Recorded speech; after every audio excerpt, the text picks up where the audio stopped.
Hello my friends, the BLF academy के YouTube channel पर आपका स्वागत है।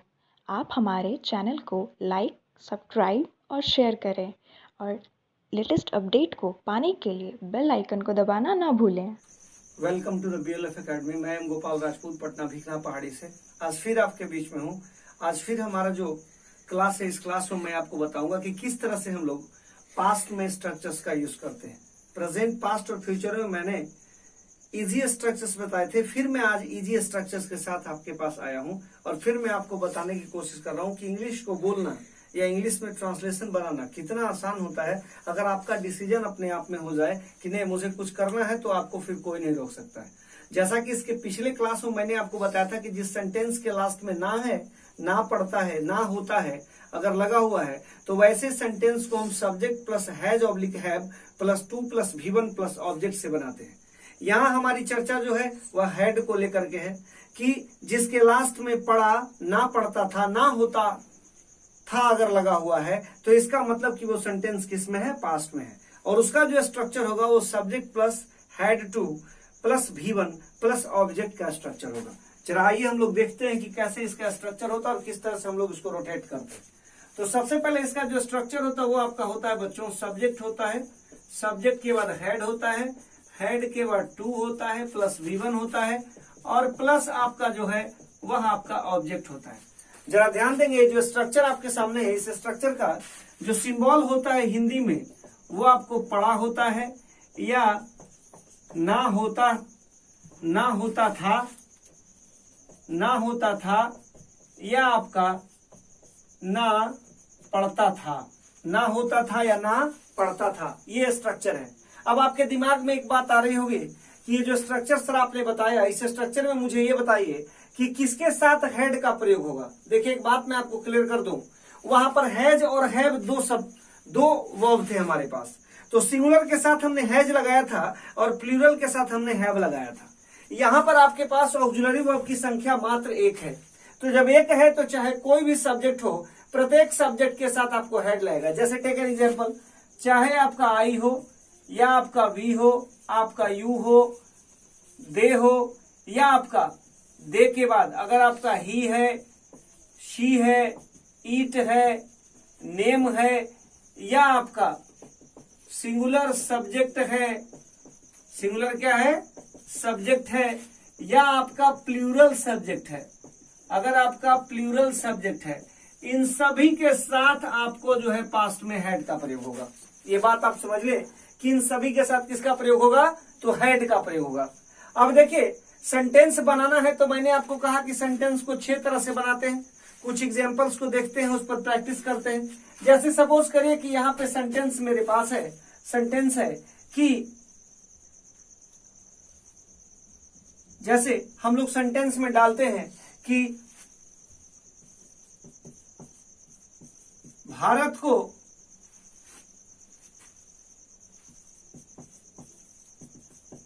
पाकिस्तान पर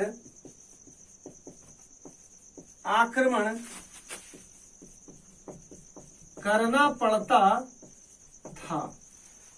मतलब भारत नहीं करना चाहता है, भारत की मजबूरी है। आतंकवादी जो घटनाएं हो रही है ना, उसके कारण भारत मजबूर हो जाता है और समय समय पर उसे भारत को, पाकिस्तान को जवाब देना पड़ता है। तो देना पड़ता था में मैंने बनाया। अब जाहिर सी बात है यहाँ पे सेंटेंस क्या बनेगा, इंडिया, इंडिया के बाद क्या हो जाएगा, हेड हो जाएगा।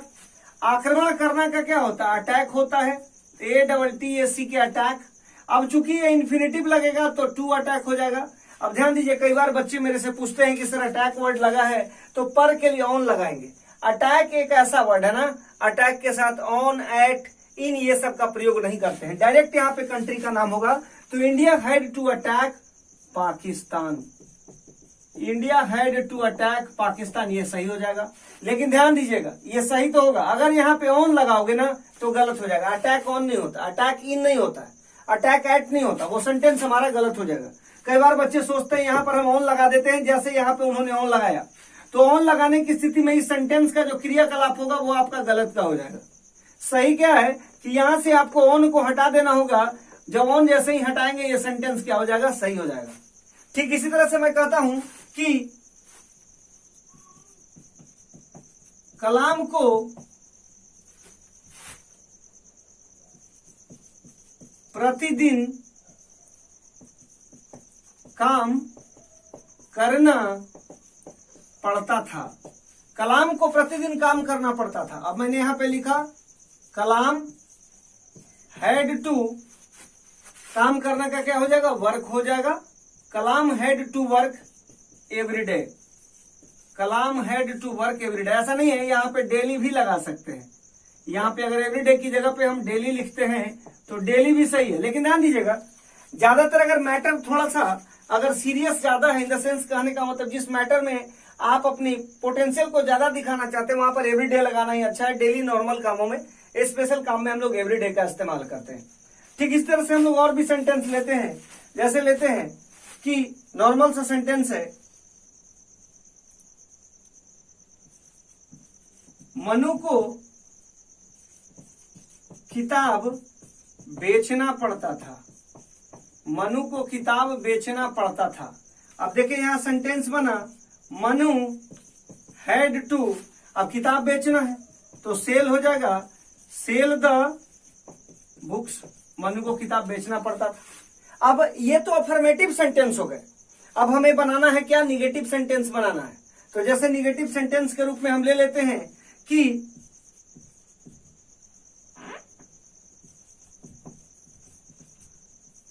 मनमोहन सिंह को अमेरिका नहीं जाना पड़ता था। मनमोहन सिंह को अमेरिका नहीं जाना पड़ता था। अब ये सेंटेंस क्या बनेगा, Manmohan Singh had not to go to America. अब एक बात आपके दिमाग में बार बार आएगी कि सर ये बताओ, आपने हैड और गो, हैड नॉट क्यों किया, आपने हैड नॉट क्यों किया? तो मैं आपको एक बात बता दूं, अगर एक सेंटेंस में दो वर्ब आते हैं, अगर दो वर्ब आते हैं तो ये जो पहला वर्ब है ये हमारा यहाँ पे किसकी तरह काम कर रहा है, ऑक्सिलरी वर्ब की तरह काम कर रहा है। और ये जो वर्ब है ना इस जगह पे, ये हमारा मेन वर्ब की तरह काम कर रहा है। हालांकि ये इन्फिनिटिव है तो इसको इन्फिनिटिव मेन वर्ब कह सकते हैं, लेकिन यहाँ जो नॉट लगा है ना, ये नॉट हमारा क्या है, तो ये हमारा एडवर्ब है। एक बात ध्यान देंगे कि अगर एक सेंटेंस में एक ऑक्सिलरी वर्ब आता है, एक मेन वर्ब आता है, तो वैसी स्थिति में एडवर्ब का जो पोजीशन होगा वो इसके बीच में होगा। यही वह रीजन है कि हैड नॉट टू हुआ है। जैसे कोई भी सेंटेंस आप इसमें से ले सकते हो, किसी भी सेंटेंस को आप ले लो। जैसे टेक एन एग्जांपल करते हैं, कलाम को प्रतिदिन काम करना पड़ता था। Kalam had to work every day. Kalam को प्रतिदिन काम नहीं करना पड़ता था। Kalam had not to work every day. क्या कलाम को प्रतिदिन काम करना पड़ता था? Had Kalam to work every day. क्या कलाम को प्रत्येक दिन काम नहीं करना पड़ता था? Had Kalam not to work every day. किसे प्रतिदिन काम करना पड़ता था? Who had to work every day. जरा ध्यान दीजिएगा, अगर यहाँ किसे कहते हैं तभी ठीक है, किस को प्रतिदिन काम करना पड़ता था, तो who had to work every day. यहाँ सिंगुलर और प्लूरल का कोई कॉन्सेप्ट नहीं, चूंकि ऑक्सिलरी यहाँ पे अकेले है, तो ऑक्सिलरी अकेले होने की स्थिति में हैड से ही वो सेंटेंस बनेगा। तो who had to work every day. अब सेंटेंस है, आपको कितने बजे काम करना पड़ता था, तो at what time had you to work every day. आपको कितने बजे प्रतिदिन काम नहीं करना पड़ता था, तो at what time had you not to work every day. अब उसके बाद हमें सेंटेंस बनाया, आपको कैसे काम करना पड़ता था, how had you to work every day. आपको क्यों काम करना पड़ता था, why had you to work every day. मतलब कहने का कि सेंटेंस का फॉर्मेशन है। एक सेंटेंस को आप जब 6 तरह से बनाते हो तो उनका फॉर्मेशन होता है। जितने ज्यादा आपके पास वोकैब्स होंगे उन्हीं से आप सेंटेंस बनाओगे। जैसे कोई भी सेंटेंस ले लो, अभी हम कहते हैं मनमोहन सिंह को अमेरिका नहीं जाना पड़ता था, तो Manmohan Singh had not to go to America. क्या मनमोहन सिंह को अमेरिका जाना पड़ता था, तो had Manmohan Singh to go to America. क्या मनमोहन सिंह को अमेरिका नहीं जाना पड़ता था, had Manmohan Singh not to go to America. Manmohan Singh को कैसे अमेरिका जाना पड़ता था, how had to Manmohan Singh to go to America. Manmohan Singh को क्यों अमेरिका जाना पड़ता था, why had Manmohan Singh to go to America. कहने का मतलब है कि एक सेंटेंस को कई तरह से बना सकते हो। अफर्मेटिव में भी बनेगा, निगेटिव में भी बनेगा, इंट्रोगेटिव में भी बनेगा, इंट्रोगेटिव निगेटिव में भी बनेगा, WH में भी बनेगा, WH नॉट में भी बनेगा। और मैं बार बार एक ही चीज कर रहा हूं कि पूरे इंग्लिश के अंदर 300 स्ट्रक्चर्स हैं। अगर ये 300 स्ट्रक्चर्स गुने 6 आप करते हैं तो 1800 स्ट्रक्चर्स होते हैं। लेकिन इंग्लिश बोलने के लिए 100 से 125 स्ट्रक्चर्स अगर ब्रेन में है, you can speak English very well, because I tell you frankly, if you are going to speak English, what happens with you, you use maximum those structures which are being used every day. Like these structures are related to verb, these structures are related to tense as well as active passive. You can speak English with the help of direct indirect speech, but what happens in general English or in communicative English, you people use only verb, tense, active passive. To the some extent you use infinitives and modals. If you are going to use it, the moment comes you can speak very well. And if you think in one day you can learn, it's not an easy task for you. You will have to learn a lot. You will have to read. And with patience. Without patience, you cannot go ahead. If you have patience, you can go anywhere. You can work for any field. Now, right now, what is happening? Right now, this is a, you can say that this is a world level, especially tragedy. Like COVID-19, among it, you have to work hard. If you want to work hard, you will have to keep patience in yourself. You will have to study a lot. The moment when you study, your mind supports you. And when your mind is going to support you, in that condition, you can speak very well. Because in previous class, I have said you, many mistakes are committed in the absence of self-confidence. If you have confidence, you can speak. If you don't have confidence, it's a hilarious task for you to speak before somebody. What people thinks about you, it's not most important. What you think, it's most important for yourself. Because you are the master of your own fortune. The day when you decide I have to work hard, you can work hard. Those who are going to say you cannot speak English, they are deadly wrong. They don't have idea. A person who is a very simple person, if that person has decided I have to speak very well, that person can. But for two things is most important. The first one is structures and vocab, and the second thing is most important, that is called you will have a willpower. The day when you have a strong willpower, you can speak. If you don't have a strong willpower, you cannot speak. You will have to understand in yourself. So I say you, what you have to do, you have to practice a lot. When you are going to practice a lot, my dear friends, I tell you, you can speak very well. मुझे लगता है मैं कुछ ज्यादा बोल पा रहा हूँ आपके सामने, लेकिन चलिए ठीक है, जो भी है। आपको करना क्या है, अब इसको नोट करना। आप इसको नोट करो, फिर मैं इससे रिलेटेड कुछ सेंटेंसेज आपको बताता हूँ कि कैसे उन सेंटेंसेस के माध्यम से आप प्रैक्टिस करके और आप इजीली इसको बोल सकते हैं। कुछ वोकैब्स मैं डालूंगा, वोकैब्स के माध्यम से फिर मैं आपको समझाता हूँ, फिर मैं बताता हूँ कि कैसे आपको बनाना है। तब तक इसको आप लोग नोट करें, फिर मैं आपके साथ आता हूँ। अभी आप लोगों ने नोट करा, अब मैं कुछ वर्ड्स के साथ आपके पास आया हूं। उन वर्ड्स के माध्यम से कैसे हम इस स्ट्रक्चर की प्रैक्टिस करेंगे। सबसे पहले वर्ड्स को देखना है, वर्ड्स की हिंदी देखना है। तो जैसे यहाँ पे एक वर्ड मैंने लिया है एडवाइस। एडवाइस का मतलब क्या होता है, आपको सबसे पहले मैं सबकी हिंदी लिखता हूं, सलाह देना। अरेस्ट का मतलब होता है गिरफ्तार करना। क्या होता है? गिरफ्तार करना। आंसर का मतलब क्या होता है? उत्तर देना। अब ध्यान देंगे थोड़ा, आंसर का मतलब उत्तर देना। बिगिन का मतलब क्या होता है? शुरू करना। अप्लाई मिस क्या होता है? अप्लाई मिस होता है आवेदन करना। क्या करना? आवेदन करना। एडजस्ट का मतलब क्या होता है? एडजस्ट का मतलब समन्वय स्थापित करना। समन्वय स्थापित करना। अरेस्ट का मतलब आपको अभी मैंने बताया, अरेस्ट यहाँ अट्रैक्ट है। अट्रैक्ट का मतलब होता है आकर्षित करना। अट्रैक्ट का मतलब होता है आकर्षित करना। अब्यूज का मतलब होता है गाली गलौज करना। गाली गलौज करना। और एक्ट का मतलब क्या होता है? अभिनय करना। अटेंड का मतलब क्या होता है? भाग लेना। अटेंड में क्या होता है? भाग लेना। अब जरा देखिए, 10 वर्ड्स मैंने लिखा है।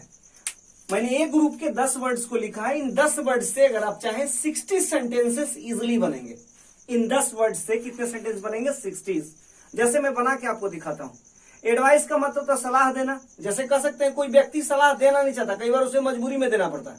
प्रधानमंत्री के पास सलाहकार बैठे हैं, एक ऐसे फैसले पर सलाह देना है जो फैसला काफी मुश्किल है, कुछ भी हो सकता है देश में, लेकिन फिर भी उनको सलाह देना, क्योंकि वो सलाहकार नियुक्त हैं, चाहे वो अजीत डोभाल जी हो या और भी जितने भी लोग हैं सलाहकार हैं। हमारे सुरक्षा सलाहकार अजीत डोभाल जी हैं। अब कहते हैं डोभाल को सलाह देना पड़ता था। मैंने सेंटेंस दिया कि डोभाल को सलाह देना पड़ता था, तो यहां पे आप लिखेंगे डोभाल हैड टू, सेंटेंस आपका बनेगा एडवाइस। बन गया। अब इससे 6 सेंटेंस बनेगा नहीं बनेगा? Doval had to advice, Doval had not to advice, had Doval to advice, had Doval not to advice, who had to advice, who had not to advice, how had Doval to advice, how had Doval not to advice, why had Doval to advice, why had Doval not to advice. Understand? तो ये आपका डोभाल से बना। Next है गिरफ्तार करना। जैसे कह सकते हैं कि चुलबुल पांडे, चुलबुल पांडे, दबंग मूवी आप लोगों ने देखी होगी, दबंग मूवी से मैंने चुलबुल पांडे जी को उठाया। तो चुलबुल पांडे हैड टू अरेस्ट, चुलबुल पांडे को गिरफ्तार करना पड़ता था। अब आंसर है, तो मैं कहता हूं आई हैड टू आंसर, मुझे उत्तर देना पड़ता था। बिगिन, शुरू करना। इससे बना सकते हैं सी हैड टू बिगिन। जरा गौर फरमाएंगे, सी हैड टू बिगिन, उसे शुरू करना पड़ता था। अप्लाई, आवेदन करना पड़ता था। जिनकी नौकरी नहीं हुई उनको आवेदन करना होता है। तो everybody had to apply for this post, प्रत्येक व्यक्ति को इस पोस्ट के लिए आवेदन करना पड़ता था। एडजस्ट का मतलब समन्वय स्थापित करना। जो व्यक्ति अपने जीवन में अगर समन्वय नहीं स्थापित कर पाया ना, वो अपने जीवन में कुछ नहीं कर पाएगा। क्योंकि मुश्किलें तो आती हैं जीवन में, बिना मुश्किलों के जीवन चलता नहीं। क्योंकि कहा जाता है मुश्किलें दिल के इरादे आजमाती हैं, मुश्किलें दिल के इरादे आजमाती हैं, स्वप्न का पर्दा निगाहों से हटाती हैं, हौसले मत हार गिर करो मुसाफिर, क्योंकि ठोकरें इंसान को चलना सिखाती हैं। जिंदगी इसी का नाम है, जितना ज्यादा मेहनत करेंगे उतना ही आप आगे बढ़ेंगे। तो एडजस्ट का मतलब होता है समन्वय स्थापित करना। तो एडजस्ट में आपका हो गया, जैसे एडजस्ट है, जैसे कह सकते हैं Raman had to adjust, Raman को समन्वय स्थापित करना पड़ता था। अट्रैक्ट माने आकर्षित करना। आप इंटरव्यू देने जाते हो, अब क्या करते हो? आकर्षित करते हो इंटरव्यूअर को अपनी ओर, आकर्षित करते हो कि वो पोटेंशियल मेरे में है जो औरों में नहीं है, इसलिए मेरा ही सिलेक्शन होना चाहिए। That is called attract. तो अट्रैक्ट से क्या बनेगा? जैसे कह सकते हैं you had to attract him, आपको उसे आकर्षित करना पड़ता था। अब समझिए, आप अगर किसी को चिढ़ाओगे तो गाली गलौज तो सुनोगे, बचपन की वो गलतियां, अब्यूज। जैसे कहते हैं he had to abuse him, उसे गाली गलौज करना पड़ता था। बदतमीजी करेंगे, गाली सुनेंगे।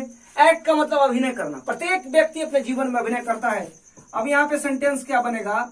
एवरीबडी हैड टू एक्ट, प्रत्येक व्यक्ति को अभिनय करना पड़ता था। अटेंड मिस होता क्या? भाग लेना। जैसे कह सकते हैं